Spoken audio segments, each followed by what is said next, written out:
রুই মাছ দিয়ে কাঁচকলার ঝোল কত সুন্দর যে অসাধারণ খেতে লাগে তা যদি আপনি এইভাবে বানান। প্রথমে কাঁচকলাগুলোকে কেটে নিয়ে আমি একটু আটা ছড়িয়ে দিয়ে আটাটাকে মেরে নিয়ে পরিষ্কার জলে ধুয়ে নেব। এবার মাছগুলোকে নুন হলুদ মাখিয়ে নেব, নিয়ে গরম তেলে একে একে সমস্ত মাছগুলোকে ভেজে নেব। মাছগুলো ভাজা হয়ে গেলে ওই তেলের মধ্যেই আমি শুকনো লঙ্কা আর গোটা জিরে ফোড়ন দিয়ে আমি কাঁচকলা আর একটা আলু আমি ভেজে নেব। ভাজা হয়ে গেলে এর মধ্যে দেব সর্ষে বাটার জল, আর দেব পরিমাণ মতন আরেকটু জল, কাঁচা লঙ্কা, নুন আর হলুদ গুঁড়ো। এবার ঢেকে রান্না করব 20 মিনিটের জন্য কম আছে।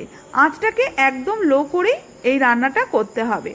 এবার 20 মিনিট বাদে ফিরে এসে ফুটন্ত ঝোলের মধ্যে সামান্য একটু কাঁচা আদা বাটা আর জিরে গুঁড়ো, ধনিয়া গুঁড়ো দিয়ে আমি মাছগুলোকে দিয়ে ফুটিয়ে নিলেই রেডি হয়ে যাবে কাঁচকলা দিয়ে রুই মাছের ঝোল। অসাধারণ।